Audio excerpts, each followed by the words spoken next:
Well, welcome back to another edition of the Inside Syracuse Basketball Podcast. I'm Mike Waters of syracuse.com, and joining me this week is former Syracuse player Brandon Triche. Brandon, how are you doing today? I haven't seen you in a couple weeks. I'm doing pretty good. Again, the weather is pretty nice, just like before. All right, those in between days, the weather was, rainy. It seemed like it rained about 6 days straight if it wasn't snowing. So, just Yeah, I enjoying the know. weather, enjoying. You and I should get together on the podcast more often if we're going to have like sunny days like this throughout the winter. It'd be all right. I feel like every time there's a sunny day, we should definitely be on the pod. Well, it's a sunny day today, but on Tuesday night at the JMA Wireless Dome, it was a rough night for the Orange a little bit. It got a little hairy towards the end of their 78-73 win over Monmouth. A lot of it was due to some poor free throw shooting, which we will get into. But I think the first thing that happened on Tuesday night was Syracuse got JJ Starling back after he had missed most of those first three games with his leg injury. What did you think of getting JJ back and how he looked on the court Tuesday night? I think getting them back obviously was a plus for Syracuse. Obviously the rotations became a little funky. I think, SU got used to their rotations the last two games. Him coming back, obviously he brings a lot to the table. So you need him on the, out there. I like the fact that he didn't try to do too much. I agree with yes. He played about the first 3 minutes, got subbed out, got a sweat just to get that hamstring going. And then from there, he became a little bit more comfortable. Obviously, you want him to try to shoot a little bit of those open shots, but he was passing them up. But overall, I thought he played, pretty good. Obviously, you want him, as a senior to make those free throws at the end. But, first game back, pressure game, getting ready for Houston. I agree with you. He played 26 minutes against Monmouth. That's a good run. I didn't think he looked like he was favoring the leg at all. It looked like they had waited till he was 100% to get him back out there, which is, I think, a smart way to play it early in the season. 11 points on a very efficient 4 of 6 field goal shooting. And he made a 3-pointer. You'll definitely take that game. Again, we can talk about the free throw shooting in a little bit for both him and the rest of the team, but I thought it was really great to get him back, as you mentioned, ahead of Houston, which next week Syracuse goes out to Las Vegas for this Players Era Festival, and they open against the top 5 ranked Cougars, and they're going to need JJ in a game like that. So I thought it was a really good return to the court for him. Yeah, my only question for JJ is just like understanding his style of play of how he want to play this year. Even like the first 3 minutes of the game he got hurt, he's being more of like the facilitator, trying to pass, trying to be the extra kick guy, trying to play within the team. I wonder what role he wants to take. Is he going to take that leadership role? Okay, I got to score, or or is he going to be the guy who just keep the team together? What do you want to see from him? What would you like? I think you got Nate George, who's really good at facilitating. Another game, almost 10 assists. So yeah. I look for him to be very aggressive scoring offensively, taking that lead role, because he's already doing it last year. So I think he'll feel comfortable doing it. But I kind of also want to see, because their team is well balanced. So you got about, 5 guys who can score double digits. So me personally, I think a great game for, JJ would be him averaging about 15 points. Nate George averaging, I say 11. Nate King around 12. Donnie 15, 16. And Cayenne maybe 9/10 points a game. Just taking kind of that, not reserve role, but, the spark off the bench. Sure. Just being more consistent. Sure. However he gets there, I just want to make sure JJ continues to be in attack mode. His strength is his strength. He's got great upper body strength. He's got tremendous strength in his upper body and shoulders. If he hacks, if he gets into the lane and starts going to the defense is going to collapse. And I think that's only going to help Nate Kings, Donnie Freeman, get them a little bit more opening. So, not that I want JJ to do it every single time. I mean, you want to move the ball around and everything, but As long as he's in attack mode with that mentality, I think that's going to help the rest of the team. I agree. Just being aggressive. I seen that he was trying to get his offense going on defense as well. But just like I said last time we were speaking, just Syracuse got hanging their hat on their defense.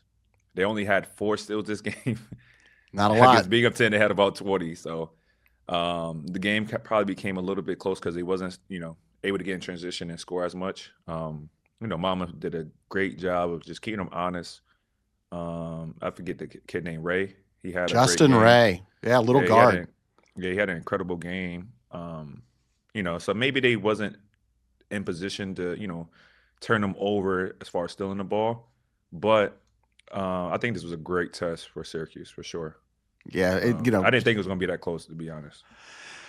Yeah, I was a little worried going in after the 3 blowouts in a row. It's hard to keep convincing young players that, no, you have to continue to play hard. You can't just walk out there and expect this team to also just roll over and get beat by 30 or 35 like you've done the first 2. And I saw where Monmouth had led Seton Hall by 7 in a game they eventually had lost to Seton Hall, but still they had a halftime lead of 7 points over a Big East team. So I was kind of thinking that we might see a little bit better of a team. You mentioned that Justin Ray, the little guard for Monmouth, he scores 25 points, plays 33 minutes, and turned the ball over 1 time. Yeah. So you mentioned like Syracuse didn't turn them over. Syracuse had been forcing 18, almost 19 turnovers a game in the first 3 games. Mm-hmm. They only got 12 forced turnovers against Monmouth. And, 4 steals. It's really the steals that matter because now you get into a transition.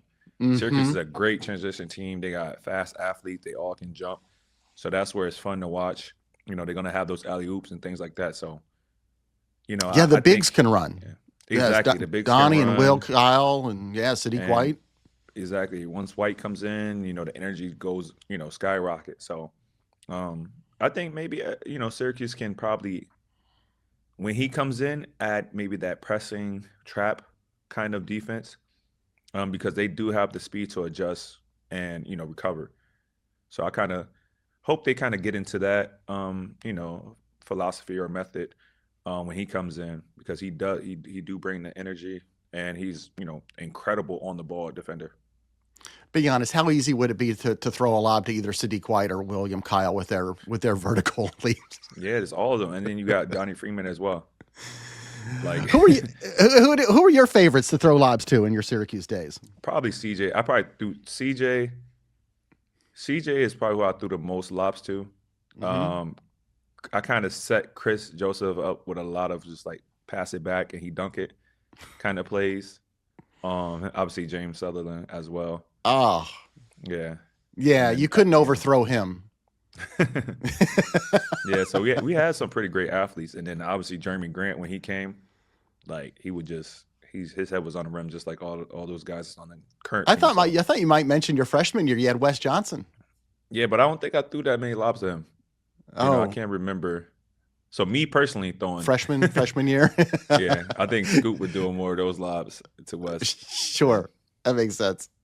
Okay, so we got JJ's return, and in part of the JJ return, the downside would have to be his free throw shooting. He obviously struggled. He had a couple of air balls. He talked about it after game. Felt like he's got to get in the rhythm again, iron some stuff out, obviously. But the team didn't shoot well as a team. 19 of 33 overall from the line. That's not great. And the second half, 10 of 21. Obviously, 47, under 50% from the free throw line in the second half, and really allowed Monmouth to stick around. It kept Syracuse from padding what at one point was a 14-point lead. What do you do? You've been on teams that maybe have struggled a little bit from the free throw line, or how do you solve this when it's a team-wide issue? I think once they get the rotations right and everybody comfortable being on the court, because a lot of times we all, like as fans, we think of it as physical, but it's mental. You know what I mean? Cayenne missed 3 in a row. Yeah. And he's normally shooting probably 60% throughout the season or 50% field goal wise. At least, and his free throw shooting percentage hasn't been great, but he has a good shooting motion. He has Cayenne good Anthony will make free throws. I'm pretty confident of that exactly, eventually. but that's a physical thing. Him Okay. his shooting motion, his form is physical. That's what you see.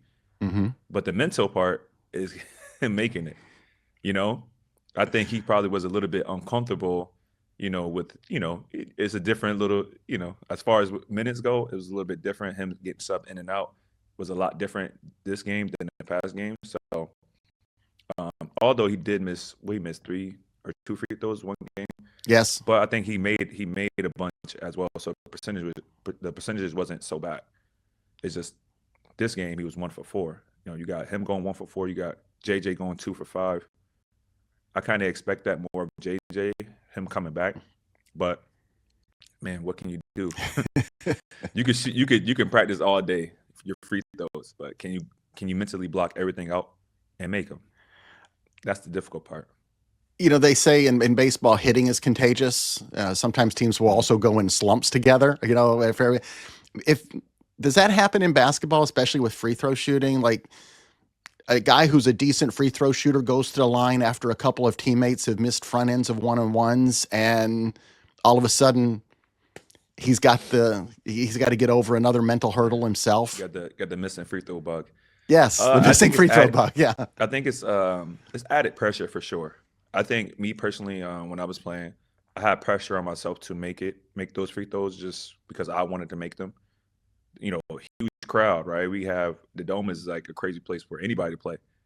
And you don't really practice there. Majority of the times you're practicing and shooting in the Mello Center. So we probably practice the day before. Get extra shots up at the JMA Arena. I think it's called the Arena, right? Or is it called the Dome? Dome. The JMA Hey, listen, Dome. I'm the one that called it Carrier Dome earlier in the show. Exactly. So how about this? At the Dome. It's still the Dome. JMA Dome, yes. Yeah. So at the Dome, you don't really, as players, you don't really get a lot of reps shooting on the court and things like that. So, and then it's added pressure on yourself, So I can see how it can happen, but I think over time, you rather miss the free throws now than later. Let's escape with the win.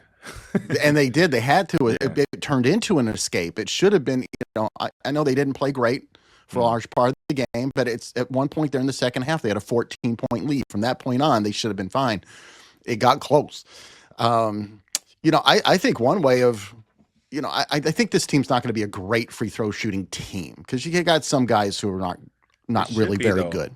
It should be though, because every guy that you mentioned shoot threes. Yes. Yes. But I mean, Will Kyle and Akir Soiree, they're not great shooters. But did Will Kyle shoot any free throws?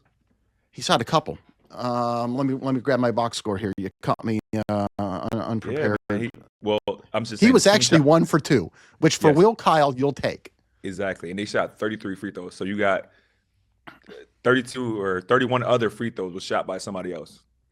You know what I would like to see for a team that's struggling a little bit with free throws? When it gets into crunch time, Nate George and Nate King's got to hold on. They have to have the ball. The ball's got to be in their hands. I trust Nate George as a veteran. Last year at Georgia Tech, he made about 79% of his free throws. Nate King's had similar numbers at Oregon State. Nate King's didn't take a free throw. Too, right? George did, and he said that last night when I was asking about free throw shooting and him as the point guard, maybe needing to go get the ball, so that the ball's in his hands when the other team fouls. And he said, "Yeah, I know I need to do that a little more." He goes, "At the same time, I missed a couple when I had a chance." So, he took the blame on that. Nate Kings didn't take any free throws. It's difficult, man. I'm not gonna lie. Like, it's a skill. Like being under those pressured moments, it's a skill. Like your body gets tense. So yes, who's gonna pace breathe? Who's gonna take those deep breaths and just? Because I used to, I know I keep talking about me personally. Yeah, I used to know that it's the last 5 minutes of the game, and I already know that I'm getting fouled. And I'll start thinking about those last 5 minutes with 10 minutes to go in the game because I already know, okay, I'm gonna get fouled, and I'll miss 1 out of 2 just because I was already thinking about it 10 minutes before it happened. And I think, especially once the game, once they start coming back, it's like, okay, if I make these, we're gonna be good. And you're thinking that, Yeah. And the worst thing I feel like a teammate can, and right when you go to the free throw line, yo, make these two. Like, you think I'm gonna miss them on purpose? Like, yo, come on, make these two. I'm like, that's not what you say. just say Leave me like you got alone. this or something. Yeah. So it becomes, like I said, you could do the free throw, you could do your routine every time, but again, when are you gonna get those pressured moments? When are you gonna be sweating? Your body's hot, you exhausted a bit, and then you have to make those free throws. You probably been fouled. Like, there's so much that goes into those pressure moments that it's really a mental thing. What's the weirdest way of practicing a free throw any coach ever put you or a team through? Like I know, like, yeah, you can shoot 100 free throws after practice, but that doesn't really simulate a game situation. I know sometimes there's these drills where you put a player at the line and everybody else is on the baseline, and if he doesn't make them both, you run a sprint. So you're trying to put Yeah. pressure on him so you don't run a sprint. I don't know. What have you ever gone through? Yeah, we do the one where everybody, so at Syracuse, everybody had to shoot the free throw and you had to run. Or like coach would like pick out somebody random Hmm. and be like, hey, if he missed this free throw, you got like 5 down and backs, Yeah. you know? And or something like that. Or it's like, it's like kind of like gambling, like, all right, or do you want 2 free throws? It'll be something like that where you kind of got to pick your teammate up, right? You can't, because once you miss that free throw and you see how disappointed your teammates are, they do kind of throw you off a bit, Hmm. be like, oh, we got to run again. It's like, dang, so obviously you just got to, I think the best way is just to put your a player out in front of the team and know that if he miss, everybody has to, run or everybody gets disciplined.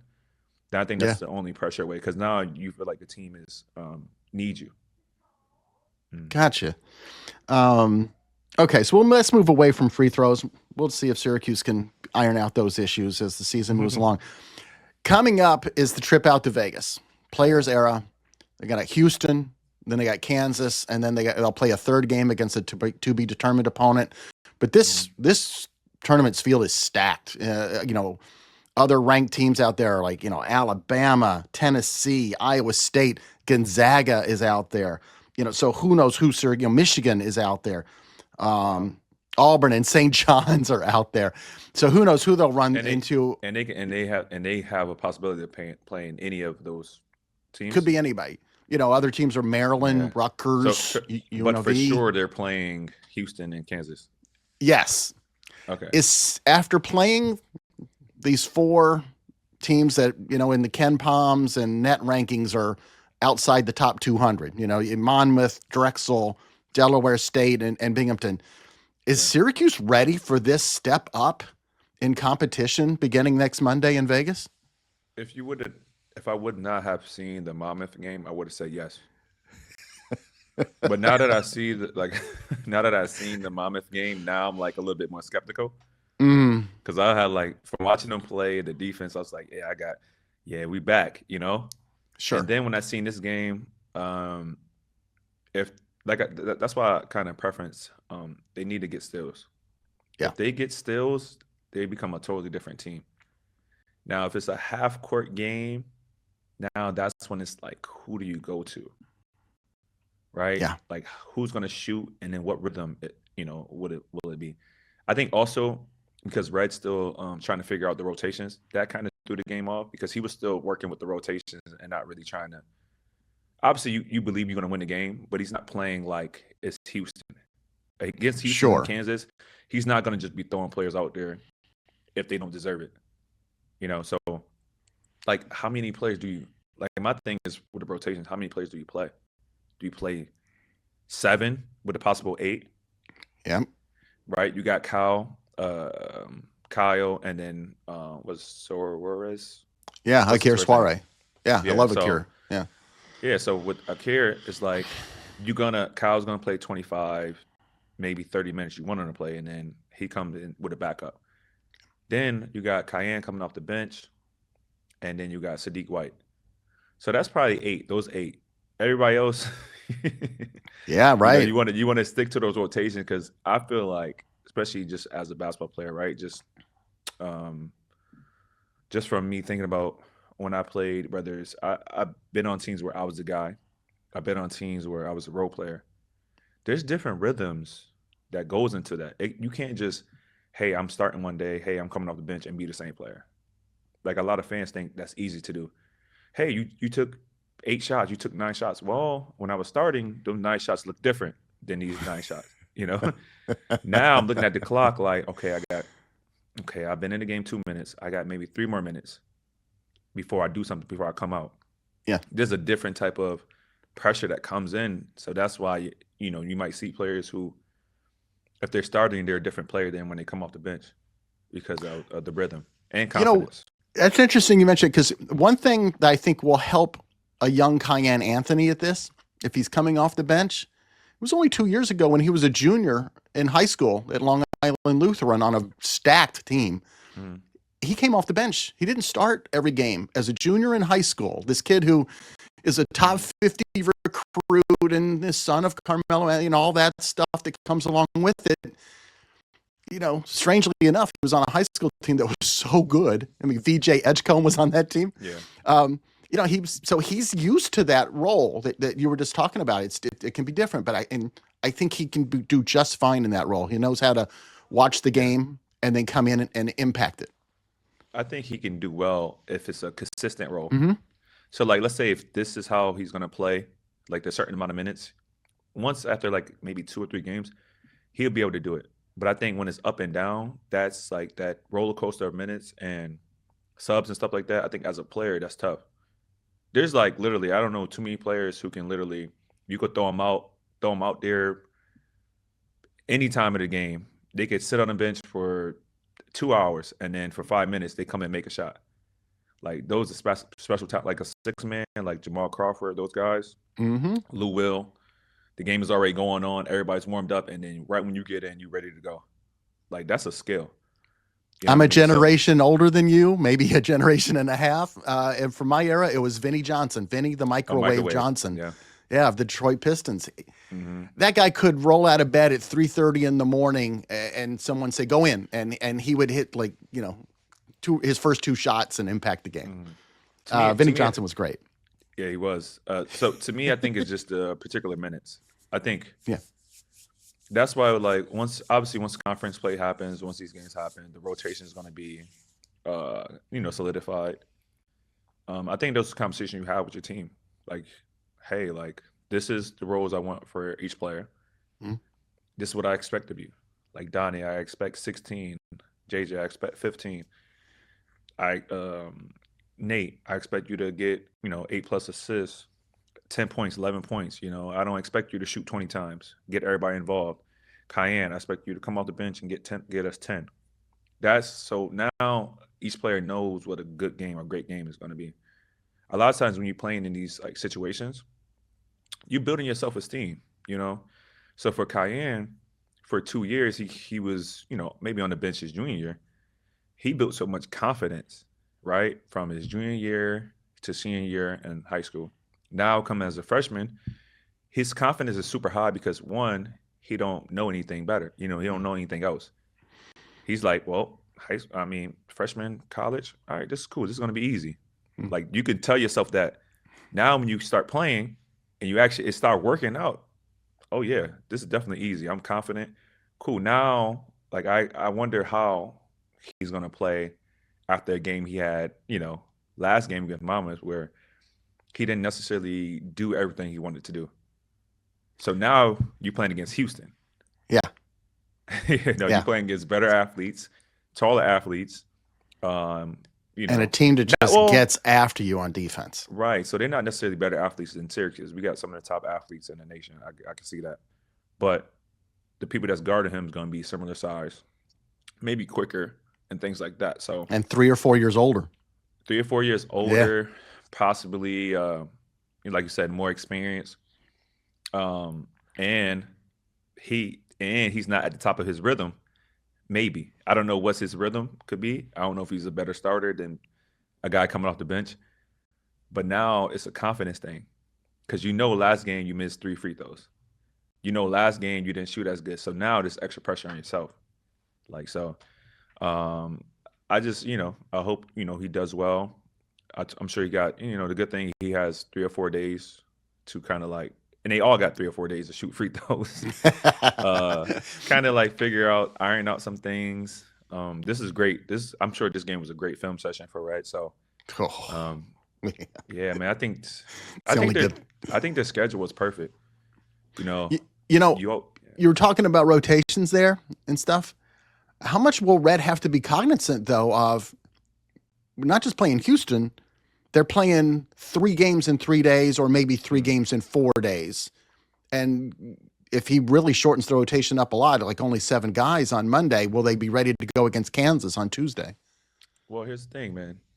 Yeah, just from watching the game and just watching the bench, their strength and conditioning coach has a lot of fire. Yeah. I think these guys is in great shape. Okay. So they're young. They can do this. Yeah, they're young. I think 3 games and they like perfect. If they had a bad game, we play tomorrow. Good. So the good thing with Syracuse, when you have 5 or 6 guys who can score 10 or above, I mean, you have 3 guys who can score 20. You got Donnie, JJ. You got probably 5 guys who score 20 points. So maybe it's not your day. Mhm. That's what a team effort is. Sometimes you got to realize it's not your day. And Donnie's having a great game. Oh, JJ, he's making shots. Let's get JJ the ball. So I think that's a great benefit about having multiple players who can do multiple things. So I think the minutes thing won't be so bad because they are a good team and they actually can play 10. You just want to maybe shorten the rotation down so everybody can get in that rhythm. Well, it'll be real interesting. The season gets real next week in Las Vegas, and then right after that, Syracuse returns home, and their very next game is in the SEC ACC Challenge against Tennessee at the JMA Dome. So it is going to be a brutal 4-game stretch. The next time you and I talk here on the podcast, those 4 games will be in the books. And I think we're going to have a really good idea of where Syracuse is at an early stage of the season. So, Mike, what Syracuse is a good team if how many games they win out of those 3 games? Yeah, I don't know if it necessarily comes down to how many wins. I want to see just how do they play? How do they look? If they go 1-3 over these next 4 games, but they're in them, they're playing Houston tough. They play Kansas tough. I might, you might still think, this team can be good. They'll be okay. You don't want to go 0 for 4. No matter how you look, you don't want to go 0 for 4. But I think, they have a chance over these next 4 games to win 1 or 2, and that would be great. I think from watching Kansas, they definitely can get Kansas. You think they're so? A little bit. They're like said. Let's say if there's like 5 upper echelon teams, they're outside of that. Mm-hmm. Kansas is. Yeah. So I think they could get Kansas. Houston's been tough. incredible the last 10 years. So yeah, it's hard for them to if that's a close game, I'm patting Syracuse on the back. But Kansas, I'm like, get Kansas and then Tennessee for sure. You could get that one as well. It'll be tough. It'll be tough. All those games are tough. Kansas is going to get Darren Peterson back. It looks like they're talking about the freshman being ready to go. I'm not even worried about that. I'm not even worried about him because I like him. I think he's awesome. Me too. I think he's incredible. Yep. But because if it's a one-man show, sometimes you play better. Sometimes when it's a one-man show and you just need to stop one guy. Sometimes your team plays better because okay, if I just stop this guy, then we're going to be in a good spot. When you play against those Monmouth teams where you're just playing everybody the same, and then one guy goes off, you don't really know that he's going to go off. I'm sure Syracuse didn't scout for Ray to go for 27 or 25 points. I don't think so. Put pressure on him. Just put pressure on him. He's fine. He's going to try to. Yeah. Darren Peterson, you for sure going to be like, do this, send him this way on the ball screens. We're going to blitz him, stuff like that. So sometimes it's easier once because if a team, like if you cut the, head out the tail, then it's important. All right. Well, we shall see. We'll be back here on the Inside Syracuse Basketball podcast in 2 weeks with Brandon. Next week out in Vegas, I'll have the podcast again with my colleague Donna DeToda. Until next time, for Brandon Triche, I'm Mike Waters. Thank you for joining us here on the Inside Syracuse Basketball podcast. Yes, guys, thanks for watching.